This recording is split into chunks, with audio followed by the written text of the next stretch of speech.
Anong mensahe ang kailangan marinig ng mga Aquarius sa June 1 to 15, 2024 by weekly reading?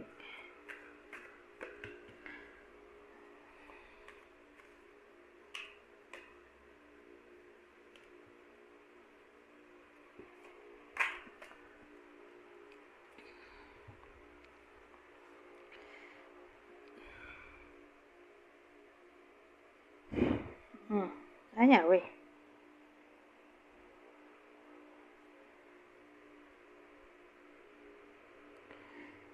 Well, applicable lang to sa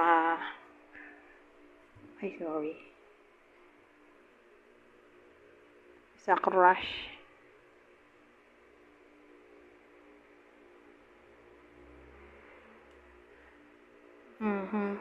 Ang dating kasi, either nangyayari na to o mangyayari pa lang, mag-open up.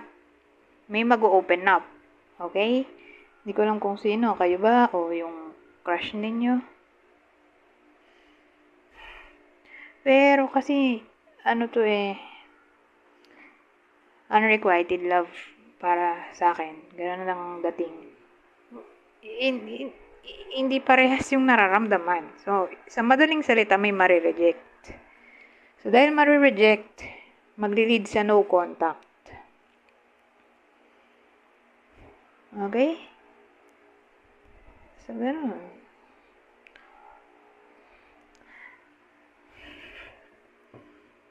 So, sino naman kaya ang tatama ng reading na to? Ito yung crush.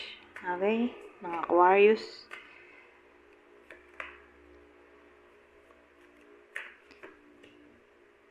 Crush ng Aquarius o ito yung someone na may crush sa inyo. Kasi pwede rin kayo yung hindi type. Okay? Hindi nyo type yung nagkaka-crush sa inyo. Pwede rin kayo yung mag-reject. So, case-to-case basis. Okay?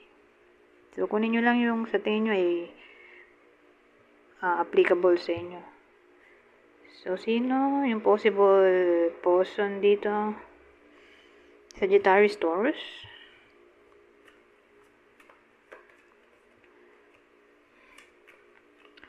Ngayon,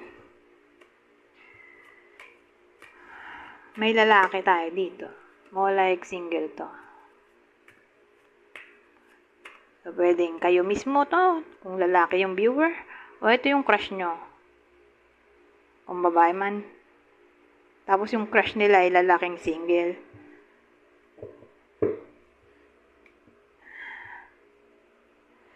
Ano to? Bakit baliktad to?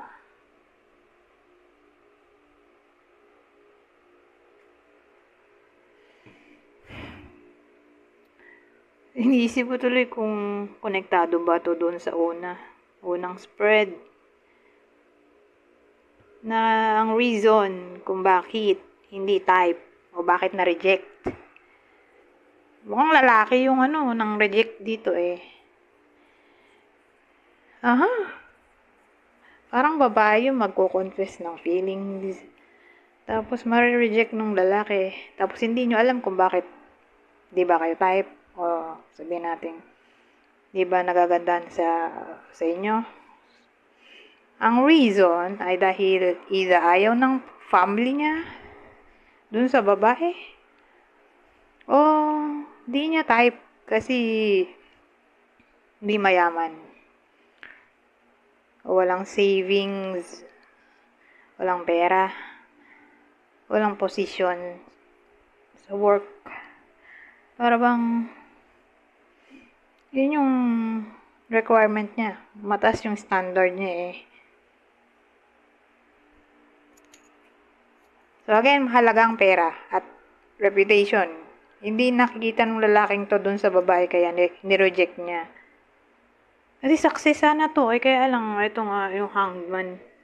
Failure na yan para sa akin.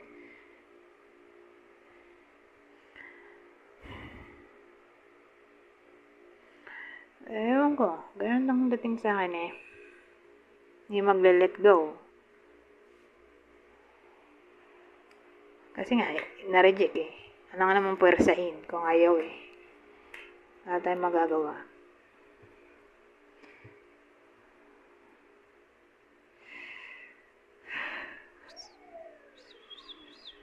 So again, konektado silang dalawa.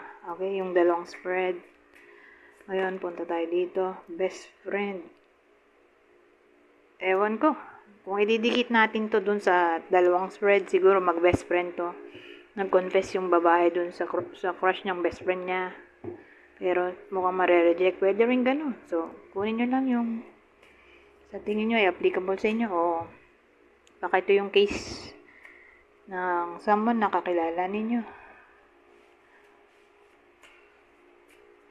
Kasi pwede ring mahagip ng reading natin yung energy nila.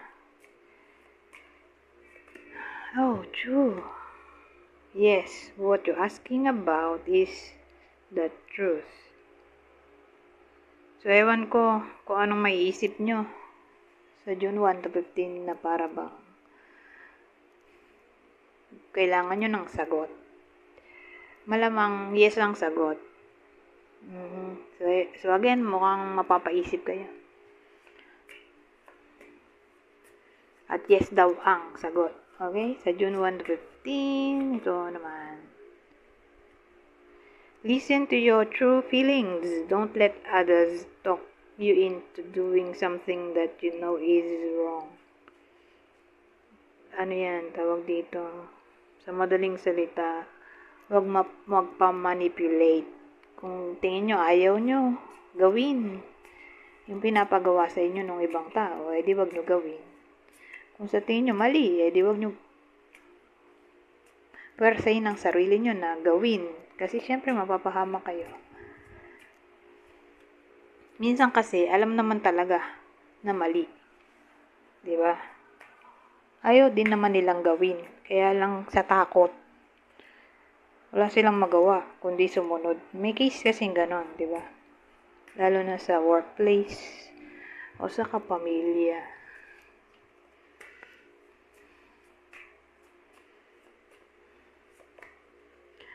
Healer. You have the power to help and heal others. May kakayahan daw yung iba sa inyo na tumulong o makapagpagaling ng ibang tao. Wow, ito huli. Huli na ba to? O, 5 na. 3. 5 cards na. Love. The answer that you're seeking is love. So, sabihin natin, idugtong natin yan dun sa na-reject. Huwag siyang mag-alala. Okay?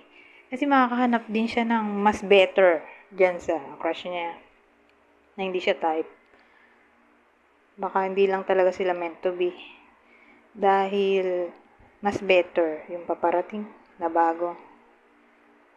O, again, mas makakabuti kung hintayin na lang yung bago kaysa i-force pa to. Diba? Mahirap kasi i-force kung ayaw sa atin.